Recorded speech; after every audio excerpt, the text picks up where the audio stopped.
বন্ধুরা, বর্তমানে আপনারা সবাই জানেন যে যারা যারা কিন্তু কৃষক বন্ধুর উপভোক্তা রয়েছেন তাদের বর্তমানে ভেরিফিকেশন চলছে এবং বর্তমানে তাদের এই যে কৃষক বন্ধু অ্যানেক্সারি 1 ফিল্ড ভেরিফিকেশন ফর্মটা ফিল আপ করে জমা দিতে হচ্ছে। তবে বললে কি, যারা শুধুমাত্র কৃষক বন্ধু পাচ্ছেন তাদেরকে যে এই ফর্মটা ফিল আপ করে জমা দিতে হবে এরকম কিন্তু নয়। যারা কিন্তু পিএম কিষাণ এবং কৃষক বন্ধু প্রকল্পের সুবিধা পাচ্ছেন তাদের মধ্যে বহু মানুষকে কিন্তু এই ফর্মটা ফিল আপ করে জমা দিতে হবে। এবার আপনাকে এই ফর্মটা ফিল আপ করে জমা দিতে হবে কি না সেটা আপনি কীভাবে বুঝবেন সেটা আপনি জানিয়ে দেবো, এবং এই ফর্মটা সঠিক পদ্ধতি এবং সঠিক নিয়মে আপনি কীভাবে ফর্মটা ফিল আপ করবেন সেটা আপনাদের স্টেপ বাই স্টেপ দেখে দেবো। এবং সঙ্গে শুধু যে আবেদন করে যাবেন, ফর্ম ফিল আপ করে জমা দিয়ে দেবেন, আপনি যে টাকা পেয়ে যাবেন এরকম কিন্তু নয়। টাকা পাওয়ার জন্য কয়েকটি কাজ আপনাকে করতে হবে। কী কী কাজ সেটা আপনাকে জানিয়ে দিচ্ছি, এবং আপনাদের অনেক রকম কোশ্চেনগুলি রয়েছে সেগুলো অ্যান্সার দিয়ে দেবো, যে স্বামী স্ত্রী টাকা পাবে কি না একই ঘরে, অথবা এই কৃষক বন্ধু পেলে অন্নপূর্ণা যোজনার কোনো সমস্যা হবে কি না, সমস্ত কিছু সেটা জানিয়ে দেবো। এবং ফর্ম ফিল আপটা কীভাবে করবেন, ফর্মের সাথে কী কী ডকুমেন্টস অ্যাটাচ করে জমা দিতে হবে, কোথায় জমা দিতে হবে, সমস্ত কিছু এই ভিডিওতে আপনাদের জানিয়ে দিচ্ছি। সেই জন্য ভিডিওটা প্রথম থেকে শেষ পর্যন্ত অবশ্যই দেখুন, এবং যারা চ্যানেলে নতুন অবশ্যই চ্যানেলটিকে সাবস্ক্রাইব করে রাখতে ভুলবেন না। তো চলুন আজকে ভিডিওটা শুরু করা যাক। তো প্রথমত ফর্ম ফিল আপটা দেখিয়ে দিই, তারপর পুরো বিষয়টা আপনাদের বুঝিয়ে বলছি যে অনলাইন আবেদনের পর কী করতে হবে, তবেই আপনি টাকা পাবেন এবং কত টাকা দেওয়া হবে, সমস্ত কিছু জানিয়ে দিচ্ছি। প্রথম দেখতে পাচ্ছেন এই যে অ্যানেক্সারি 1 ফর্মটা, কৃষক বন্ধুর নতুন প্রকল্পের ক্ষেত্র সমীক্ষা ফিল্ড ভেরিফিকেশন ফর্মটা, এটা কিন্তু ফিল আপ করে জমা দিতে হবে। কাদেরকে জমা দিতে হবে? যারা কিন্তু কৃষক বন্ধু প্রকল্পের সুবিধা পান, অথবা যাদের কিন্তু বর্তমানে লিস্টে কিন্তু নাম এসেছে, অনেকের কিন্তু লিস্টে নাম এসেছে। অনেক মানুষ কিন্তু পিএম কিষাণ পেত এবং কৃষক বন্ধু পেত, দুটোই পেত। তো তার মধ্যে তাদের বহু মানুষের নাম কিন্তু বর্তমানে লিস্টে এসেছে। তো সেক্ষেত্রে তাদেরকেও এই ফর্মটা ফিল আপ করে জমা দিতে হবে। এবার অনেকে বলতে পারে যে কোন লিস্টে, বর্তমানে কিন্তু কাদের কাদের এই ভেরিফিকেশানটা করতে হবে তাদের একটা লিস্ট কিন্তু বর্তমানে বিডিও অফিস অথবা পঞ্চায়েত অফিস অথবা আপনার এলাকায় যে মেম্বারের কাছে রয়েছে, সেই লিস্টে যাদের নাম রয়েছে তাদের কিন্তু বর্তমানে এই ফর্মটা ফিল আপ করে জমা দিতে হবে। এবার সেই লিস্টে যদি আপনার নাম থেকে থাকে সেক্ষেত্রে এই ফর্মটা ফিল আপ করে কিন্তু আপনাকেও জমা দিতে হবে, ঠিক আছে? তো সেক্ষেত্রে যে পিএম কিষাণ যে পেলে আপনি এই যে ফর্মটা জমা করবেন না এরকম কিন্তু নয়। তাদের মধ্যে অনেক মানুষের কিন্তু বর্তমানে এই ফর্মটা ফিল আপ করে জমা দিতে হচ্ছে। তো সেক্ষেত্রে আপনার যে বিডিও অফিস অথবা পঞ্চায়েত অফিস অথবা আপনার এলাকায় যে মেম্বার তার কাছে গিয়ে যোগাযোগ করুন, তা সেই লিস্টে আপনার নামটা রয়েছে কিনা। যদি লিস্টে নাম থেকে থাকে সেক্ষেত্রে এই ফর্মটা ফিল আপ করে যত তাড়াতাড়ি সম্ভব জমা করুন। লাস্ট ডেট 30শে জুলাই, এর মধ্যে কিন্তু আপনাকে এই ফর্মটা জমা করতে হবে। প্রথম দেখতে পাচ্ছেন যে কৃষক বন্ধু আইডি, এখানে প্রথম কৃষক বন্ধু আইডি নাম্বারটা বসিয়ে দেবেন। এটা কিন্তু অনলাইন থেকে আপনি পেয়ে যাবেন খুব সহজে। সেই আইডি নাম্বারটা খুব সহজে এখানে সঠিকভাবে বসিয়ে দেবেন, ঠিক আছে? কৃষক বন্ধু আইডি নাম্বারটা বসিয়ে দেওয়ার পর তারপর আপনি কী করবেন, এখানে ক্রমিক সংখ্যা, এটা সিরিয়াল নম্বর, এটা কিন্তু অফিস বসাবে, এটা আপনি ছেড়ে দেবেন। এটা আপনাকে কোনো রকম ফিল আপ করার দরকার নেই। এরপর চলে আসবেন যে 1 নম্বর, এখানে কী বলা হয়েছে, বর্তমানে বলা হয়েছে যে সুবিধাভোগীর নাম কৃষক বন্ধুর রেকর্ড অথবা ব্যাংক পাসবুক অনুযায়ী, অর্থাৎ যে কৃষক বন্ধুর রেকর্ডে যে নামটা রয়েছে অথবা আপনার ব্যাংক যে নামটা রয়েছে সেই নামটা বসিয়ে নেবেন, ঠিক আছে? যেই ব্যাংকে আপনি কৃষক বন্ধু প্রকল্পে টাকা পেতেন সেই ব্যাংকে যে নামটা রয়েছে সেই নামটা বসিয়ে দেবেন। বসিয়ে দেওয়ার পর তারপর আপনি কী করবেন, তারপর এখানে 2 নম্বর কী বলা আছে যে আপনার বাবার নাম, আপনার বাবার নাম অথবা যারা মহিলা আবেদন করছেন তার স্বামীর নামও বসাতে পারেন। এবার যদি আপনি বাবার নাম বসান সেক্ষেত্রে ফাদারের উপর ঠিক চিহ্ন মারবেন। এবার যদি কোনো মহিলা স্বামীর নাম বসান সেক্ষেত্রে হাজব্যান্ডের উপরে কিন্তু ঠিক চিহ্ন মেরে তার নামটা সঠিকভাবে বসিয়ে দেবেন। সবগুলো বড় হাতের অক্ষরে ফিল আপ করবেন এবং ইংলিশে ফিল আপ করবেন, তাহলে কিন্তু কোনো রকমের ভুলভাল হবে না। এই কথাগুলি খেয়াল রাখবেন। আচ্ছা, এখানে একটা কথা বললে কি, এখানে দেখতে পাচ্ছেন এখানে ডান দিকে একটা ঘর রয়েছে। এবার এই ঘরটা কি আপনারা ফিল আপ করবেন না? এই যে ডান দিকে যে ঘরটা দেখতে পাচ্ছেন এই ঘরগুলি আপনাকে ফিল আপ করার কোনো রকম দরকার নেই। তাহলে এই ঘরটা কাদের জন্য? এই যে ঘরটা এটা কিন্তু অফিসের জন্য। অফিস কী ফিল আপ করবে? দেখুন, আপনি ফর্মটা ফিল আপ করে জমা দিয়ে দিলেন, এবার তারা যখন ভেরিফিকেশান করবে তারা কিন্তু এখানে নামের পাশে ঠিক চিহ্ন মারবে, যে এখন যে বর্তমানে নামটা বসিয়েছেন এবং কৃষক বন্ধু রেকর্ডে যে নামটা রয়েছে তার সঙ্গে ম্যাচ করছে কিনা এখানে ঠিক চিহ্ন মারবে। বাবার নাম ম্যাচ করছে কিনা, অ্যাড্রেস ম্যাচ করছে কিনা, সবগুলোতে ঠিক চিহ্ন মারবে, ঠিক আছে? এবার 3 নম্বর কী বলা আছে, অ্যাড্রেস। এখানে আপনি অ্যাড্রেসটা বসিয়ে নেবেন, আপনার ভিলেজ, পোস্ট অফিস এবং পুলিশ স্টেশন নামটা সঠিকভাবে বসিয়ে নেবেন, ঠিক আছে? ভিলেজ প্লাস পোস্ট অফিসের নামটা লিখে দেবেন, তারপরে পুলিশ স্টেশনের নামটা লিখে দেবেন, ছোটো ছোটো করে লিখে দেবেন। তারপর এখানে 3 ক কী বলা হয়েছে যে ডিস্ট্রিক্টের নামটা সঠিকভাবে লিখে দেবেন। লিখে দেওয়ার পর তারপর ব্লক, এখানে ব্লকের নামটা লিখে দেবেন। লিখে দেওয়ার পর তারপরে গ্রাম পঞ্চায়েত, এখানে গ্রাম পঞ্চায়েতের নামটা লিখে দেবেন। লিখে দেওয়ার পর মৌজা বা গ্রামের নামটা সঠিকভাবে লিখে দেবেন, ঠিক আছে? লিখে দেওয়ার পর এরপর কিন্তু খুবই গুরুত্বপূর্ণ এখানে বলা হয়েছে যে বেনিফিশিয়ারি ডিটেলস কিন্তু এবার আপনাকে বসাতে হবে। কী কী ডিটেলস বসাতে হবে? আপনার কিন্তু ব্যাংকের বিবরণ কিন্তু বসাতে হবে। এবার অনেকে কিন্তু আগের ভিডিওতে কমেন্ট করেছে কী ব্যাংকের ডিটেলস বসাবো। দেখুন, যেই ব্যাংকে কিন্তু কৃষক বন্ধু প্রকল্পের আপনি টাকা পেতেন সেই ব্যাংকের ডিটেলসটা কিন্তু বসাবেন, এবং একটা কথা খেয়াল রাখবেন, এই ব্যাংকে যেন যে ডিবিটি লিঙ্কটা থাকে, কথাটা খেয়াল রাখবেন, কারণ ডিবিটির মাধ্যমে টাকাটা ঢুকবে, তো সেই জন্য ব্যাংকের নাম এবং ব্রাঞ্চের নামটা বসিয়ে দেবেন। বসিয়ে নেওয়ার পর তারপর আপনি কী করবেন, তারপরে ব্যাংকের আইএফএসসি কোডটা সঠিক বসিয়ে দেবেন। বসিয়ে নেওয়ার পর তারপরে ব্যাংকের যে অ্যাকাউন্ট নাম্বারটা সেটা আপনি সঠিক বসিয়ে দেবেন। বসিয়ে নেওয়ার পর এবার আধার সংযুক্ত মোবাইল নাম্বার, অর্থাৎ আধার কার্ডের সঙ্গে যেই মোবাইল নাম্বারটা লিঙ্ক রয়েছে সেই মোবাইল নাম্বারটা বসিয়ে দেবেন। বসিয়ে দেওয়ার পর আধার নাম্বার, এখানে আধার কার্ডের নাম্বারটা বসিয়ে নেবেন। বসিয়ে নেওয়ার পর তারপরে এপিক নম্বর, অর্থাৎ যে ভোটার কার্ডের নাম্বার, এই ভোটার কার্ডের নাম্বারটা সঠিকভাবে কিন্তু এর বসিয়ে নেবেন আপনার। বসিয়ে নেওয়ার পর তারপরে অ্যাসেম্বলি নাম্বার, তারপরে পার্ট নম্বর, সিরিয়াল নম্বর, এগুলো কিন্তু একে একে সঠিকভাবে বসিয়ে দেবেন। ঠিক আছে, এগুলো কিন্তু আপনি অনলাইন থেকে খুব সহজে আপনার ভোটার নাম্বার বসিয়ে খুব সহজে পেয়ে যাবেন।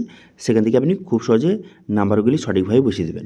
ঠিক আছে, তারপর আপনি কী করবেন, এরপর বলা হয়েছে যে এসআইআর 2026 ভোটের জন্য এএসডিডি তালিকায় কি নাম রয়েছে, অর্থাৎ যে এসআইআর অ্যাবসেন্ট লিস্টে যারা যারা অনুপস্থিত ছিলেন, এসআইআর করেনি যারা, তো এমন একটা লিস্ট কিন্তু প্রকাশ হয়েছিল, সেই লিস্টে কি আপনার নাম রয়েছে?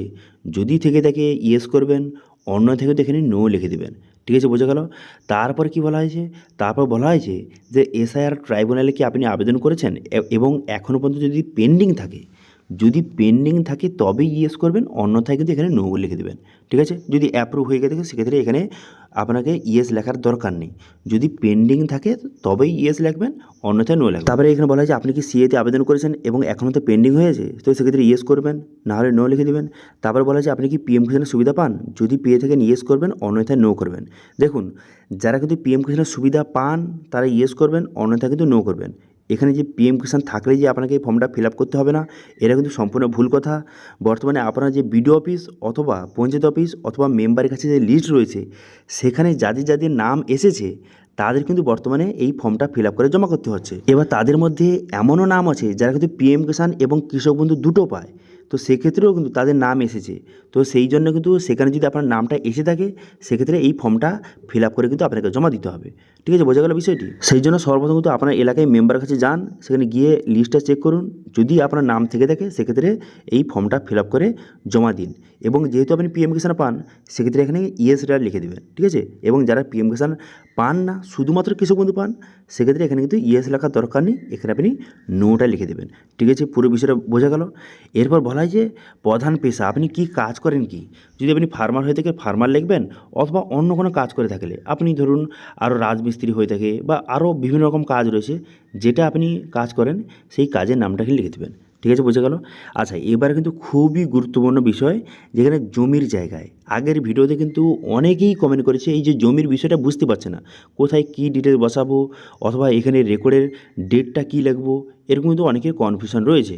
তো সেক্ষেত্রে পুরো বিষয়টা ক্লিয়ার করে দিচ্ছি।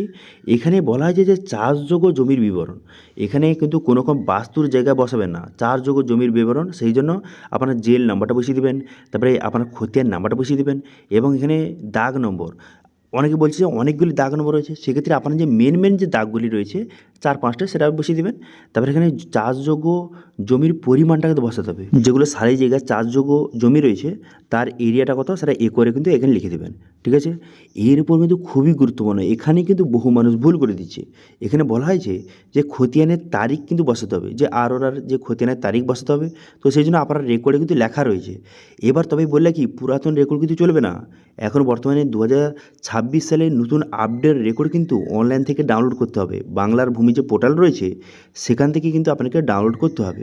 সেটা ডাউনলোড করে সেই যে রেকর্ডে যে ডেটটা লেখা রয়েছে সেই ডেটটা আপনাকে এখানে বসাতে হবে, এবং সেই যে নতুন রেকর্ডটা সেটা কিন্তু এই ফর্মের সঙ্গে অ্যাটাচ করে জমা দিতে হবে। ঠিক আছে, সেই যে রেকর্ডের জেরক্সটা, ওকে, বোঝা গেল। আচ্ছা, এবার এখানে বলা হয়েছে যে জমির টাইপটা কিন্তু আপনাকে সিলেক্ট করতে হবে। এখানে জমিটা আপনার নামে কীভাবে হয়েছে, আপনি কি জমিটা কিনেছেন, নাকি উত্তরাধিকার সূত্রে আপনার নামে হয়েছে, বা জমিটা আপনার নামে ট্রান্সফার হয়েছে, সেটা কিন্তু এখানে লিখে দেবেন।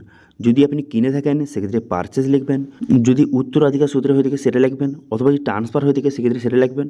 আপনার ক্ষেত্রে যেটা হয় সেটা আপনি সঠিকভাবে এখানে লিখে দেবেন। ঠিক আছে, বোঝা গেল। লিখে দেওয়ার পর এরপর এখানে বলা হয়েছে, কী বলা হয়েছে, এখানে 12 নম্বর পয়েন্টে বলা হয়েছে যে বর্তমানে আপনি কি ইনকাম ট্যাক্স প্রদান করেন, যদি আপনি ইনকাম ট্যাক্স প্রদান করেন সেক্ষেত্রে কিন্তু এখানে ইয়েস লিখবেন, অন্যথায় এখানে নো কিন্তু লিখে দেবেন। ঠিক আছে, এরপর পিছনে সাইডে চলে আসবেন। এখানে বলা হয়েছে যে স্বামী বা স্ত্রীর বিবরণ। দেখুন এখানে যারা বিবাহিত তারা কিন্তু এখানে তার স্ত্রীর নামটা বসাবেন, অথবা যারা মহিলা আবেদন করছেন তারা কিন্তু এখানে তার স্বামীর ডিটেলস কিন্তু বসাবেন। এবার যারা কিন্তু বিবাহিত নয় তাদের এখানে কোনো রকম ডিটেলস বসানোর দরকার নেই। আচ্ছা, অনেকে কমেন্ট করছিল এখানে যারা বিবাহিত নয়, যারা অবিবাহিত, এখানে তার বাবা বা মার ডিটেলস বসাতে হবে না, এটা কিন্তু ভুল কথা। এখানে কিন্তু শুধুমাত্র তারাই বসাবে যারা কিন্তু বিবাহিত। আপনি যদি বিবাহিত হয়ে থাকেন সেক্ষেত্রে আপনার স্ত্রীর ডিটেলস বসাবেন, অথবা যারা মহিলা আবেদন করছে এখানে তার স্বামীর ডিটেলসটা বসাবেন। ঠিক আছে, এখানে তো আপনার স্ত্রীর নামটা লিখে দেবেন, তারপরে ব্যাংকের ডিটেলস, ব্যাংকের নাম, তারপরে ব্যাংকের অ্যাকাউন্ট নম্বর, তারপরে ভোটার নম্বর, আধার নম্বর, এইসব ডিটেল লিখে দেবেন। এবার এখানে দেখতে পাচ্ছেন বলা হয়েছে যে কেবিএন বেনিফিশিয়ারি, আপনার স্ত্রী কি কৃষক বন্ধু প্রকল্পের সুবিধা পাচ্ছেন বা পান? যদি পেয়ে থাকে সেক্ষেত্রে এখানে ইয়েস লিখবেন, অন্যথায় নো লিখবেন। এখানে একটা কথা বলে রাখি, ধরুন আপনার পরিবারে আপনি এবং আপনার স্ত্রী কৃষক বন্ধু প্রকল্পের সুবিধা পেতেন, তো সেক্ষেত্রে দুজনকে কিন্তু আলাদা আলাদা ফর্ম ফিল আপ করতে হবে না। এখানে নোর জায়গায় আপনি ইয়েস লিখে দেবেন। এখানে বলা হয়েছে কৃষক বন্ধু প্রকল্পে কি সুবিধা আপনার স্ত্রী পান, এখানে ইয়েস লিখে দেবেন, ব্যাস হয়ে গেল। আপনার স্ত্রীকে আলাদাভাবে ফর্ম ফিল আপ করতে হবে না। ঠিক আছে, বোঝা গেল। এরপর বলা হয়েছে যে এসআইআর এএসডিডি তালিকায় যে আপনার স্ত্রীর নাম কি রয়েছে, এখানে ইয়েস বা নো এখানে লিখে দেবেন। তারপরে এখানে বলা হয়েছে যে এসআইআর ট্রাইব্যুনালে যে পেন্ডিং লিস্টে আপনার স্ত্রীর নাম কি রয়েছে, যদি থেকে থেকে ইয়েস করবেন, অথবা নো লিখে দেবেন। তারপরে বর্তমানে যে সিএতে আপনার স্ত্রীকে আবেদন করেছিল এবং বর্তমানে পেন্ডিং রয়েছে, যদি ইয়েস হয়ে থাকে তো ইয়েস করবেন, যদি না হয়ে থাকে সেক্ষেত্রে নো করবেন। ওকে, তারপরে পিএম কিষাণ, আপনার স্ত্রী কি পিএম কিষাণের সুবিধা পান? যদি পেয়ে থেকে ইয়েস লিখবেন, অন্যথায় নো লিখে দেবেন। তারপরে এখানে বলা হয়েছে 21 নম্বর পয়েন্টে বলা হয়েছে যে আপনার স্ত্রী বর্তমানে কী কাজ করে। আপনার স্ত্রী যেই কাজটা করে থাকুন না কেন সেই কাজের নামটা এখানে সঠিকভাবে লিখে দেবেন।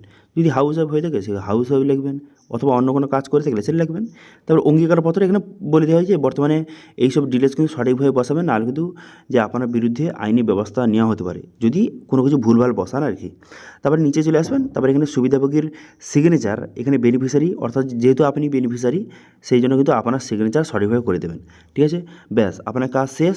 এবার কিন্তু এখানে নিচে দেখতে পাচ্ছেন যে অ্যাকনলেজমেন্ট, এগুলো কিন্তু আপনাকে ফিল আপ করতে হবে না। এটা কিন্তু ফর্মটা জমা দেওয়ার পর অফিস কিন্তু এখানে আপনার ডিটেলসটা ফিল আপ করবে, স্ট্যাম্প মারবে, এবং এই যে রিসিপ্টটা, অ্যাকনলেজমেন্টের রিসিপ্টটা এর কিন্তু কেটে আপনাকে প্রোভাইড করে দেবে। এবার মেন কথা হলো এই ফর্মের সঙ্গে কী কী ডকুমেন্টস অ্যাটাচ করতে হবে। দেখুন, আপনার আধার কার্ড এবং আপনার স্ত্রীর আধার কার্ড এবং আপনার ভোটার কার্ড, আপনার স্ত্রীর ভোটার কার্ডের জেরক্স, এবং আপনার ব্যাঙ্ক অ্যাকাউন্টের জেরক্স, আপনার স্ত্রীর ব্যাঙ্ক অ্যাকাউন্টের জেরক্স, এবং সঙ্গে 2026 সালে যে নতুন যে রেকর্ডটা আপনি বার করেছেন তার জেরক্স করবেন, এবং সমস্ত ডকুমেন্টেশন নিচে আপনার ডকুমেন্টেশন নিচে আপনি সিগনেচার করবেন, এবং আপনার স্ত্রীর ডকুমেন্টেশন নিচে আপনার স্ত্রী কিন্তু সিগনেচার করবে, করে কিন্তু জমা দিতে হবে। এবং এখন বর্তমানে বিভিন্ন জায়গায় কিন্তু যে বর্তমানে ওই যে 2026 সালের ট্যাক্স কিন্তু নিচ্ছে, তো সেক্ষেত্রে যদি আপনার এলাকায় যদি ট্যাক্স নেয়, পঞ্চায়েতের ট্যাক্সটা, জমির ট্যাক্সটা, তো সেটা কিন্তু আপনি 2026 সালে কেটে সেটা কিন্তু এই ফর্মের সঙ্গে অ্যাটাচ করে জমা দিয়ে দেবেন। ঠিক আছে, এবার অনেকে কমেন্ট করছিল যে এই ফর্মটা জমা দিলে কি অন্নপূর্ণার কোনো সমস্যা হবে নাকি আবার? না না, অন্নপূর্ণার কোনো রকম কিন্তু সমস্যা হবে না। যেহেতু আপনি কৃষক বন্ধু এতদিনে পেয়ে এসেছিলেন, সেক্ষেত্রে এটা ভেরিফিকেশন ফর্মটা ফিল আপ করে আপনি জমা দিন। এর জন্য কিন্তু অন্নপূর্ণা যোজনার কোনো রকম কিন্তু সমস্যা হবে না। ঠিক আছে, অথবা অন্নপূর্ণা যোজনার টাকা পেলেও এই কৃষক বন্ধুরও কোনো সমস্যা হবে না। ঠিক আছে, এবার মেন কথা হলো আপনি যে ফর্মটা ফিল আপ করে জমা দিয়ে দিলেন, যে সেক্ষেত্রে আপনি যে টাকা পেয়ে যাবেন এরকম কিন্তু নয়। এর জন্য কিছু বিষয়গুলি খেয়াল রাখতে হবে। কী কী বিষয়? এখানে যে আপনি ব্যাঙ্ক অ্যাকাউন্টটা দিয়েছেন তার সঙ্গে যেন ডিবিটি লিঙ্কটা থাকে, তবে কিন্তু এই প্রকল্পের টাকা আপনি পাবেন।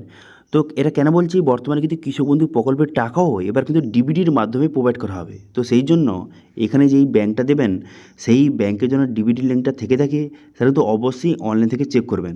যদি লিঙ্ক না থেকে থাকে সেক্ষেত্রে যত শীঘ্রই সম্ভব কিন্তু লিঙ্কটা করে নেবেন। এবার টাকাটা কবে দেওয়া হবে, দেখুন বর্তমানে টাকাটা কবে দেওয়া হবে এবং কত টাকা দেওয়া হবে, এটা তো অনেকে কমেন্ট করছিল। 30শে জুলাই পর্যন্ত ফর্মটা জমা নেওয়া হলো, তারপরে ভেরিফিকেশান কমপ্লিট হয়ে গেল। এবার বলে কি কত টাকা পাবেন। দেখুন এই টাকার বিষয়ে কিছু কনফিউশন রয়েছে। মুখ্যমন্ত্রী বলেছিল কেন্দ্র সরকার থেকে পিএম কিষাণের মাধ্যমে 6,000 টাকা দেওয়া হয়, এবার তার সঙ্গে 3,000 টাকা অ্যাড করে 9,000 টাকা দেওয়া হবে। তো সেক্ষেত্রে এই যে 3,000 টাকা ব্যাপারটা, এটা কৃষক বন্ধু কথা বলেছিল না যে পিএম কিষাণে 9,000 টাকা দেওয়া হবে, সেটা কিন্তু বোঝা যাচ্ছে না। তবে মোটামুটি ধরে রাখতে পারেন যে 3,000 টাকা কিন্তু দেওয়া হতে পারে। ঠিক আছে, কিছু সোর্স অনুযায়ী জানা যাচ্ছে বর্তমানে এই কৃষক বন্ধু প্রকল্পের যারা শুধুমাত্র কৃষক বন্ধু পান তাদের কিন্তু 3,000 টাকা করে দেওয়া হতে পারে। এবার দেখা যাক পরবর্তী সময় যখন টাকা দেওয়া হবে কোনো রকম আপডেট এলে জানাবো। কিন্তু পিএম কিষাণ যারা পান, যারা কৃষক বন্ধু এবং পিএম কিষাণ পান, তো সেক্ষেত্রে তাদের কিন্তু 9,000 টাকা কিন্তু ঢুকতে পারে, এরকম কিন্তু মনে করা হচ্ছে। এবার দেখা যাক পরবর্তী সময় কী হয়। এবার টাকাটা কবে থেকে দেওয়া হবে? দেখুন বর্তমানে কিন্তু এই মাসে আবেদন হয়ে গেলো, এর ঠিক পরের মাস থেকে টাকা কিন্তু ঢুকতে পারে। এবার আপনারা কিন্তু ফর্মটা ফিল আপ করে জমা দিন। এগুলোর কথা ভাবতে হবে না যে কবে টাকা ঢুকবে, কত টাকা ঢুকবে। এগুলো যখন দেওয়া হবে তখন তো আপডেট আপনাদের জানিয়ে দেবো, তখন আপনারা দেখে নেবেন। কিন্তু এখন বর্তমানে সবথেকে গুরুত্বপূর্ণ বিষয় হচ্ছে এই ফর্মটা সঠিকভাবে ফিল আপ করে আপনারা জমা করুন। একবার যদি এখানে রিজেক্ট হয়ে যায় ফর্মটা, যদি ভেরিফিকেশান রিজেক্ট হয়ে যায়, তো সেক্ষেত্রে কিন্তু কৃষক বন্ধুটা আপনার কিন্তু বন্ধ কিন্তু হয়ে যেতে পারে এবং কৃষক বন্ধু প্রকল্পের সুবিধা আপনি আর কিন্তু নাও পেতে পারেন। সেই জন্য সঠিকভাবে ফর্মটা ফিল আপ করে 30শে জুলাইয়ের মধ্যে কিন্তু জমা দিয়ে দিন, ঠিক আছে? তো এই ছিল আজকে আপডেট। ভিডিও ভালো হয়ে থাকলে ভিডিওকে লাইক করবেন এবং ভিডিও কিন্তু বন্ধুর সঙ্গে শেয়ার করে দেবেন। এবং আমাদের চ্যানেলে প্রথমবার ভিজিট করে থাকলে আমাদের চ্যানেলটিকে সাবস্ক্রাইব করে রাখুন এবং পাশে থাকা বেল আইকনটিকে অবশ্যই প্রেস করে রাখুন। আজকে ভিডিওটা এই পর্যন্ত, দেখা হচ্ছে নেক্সট ভিডিওতে। Thank you.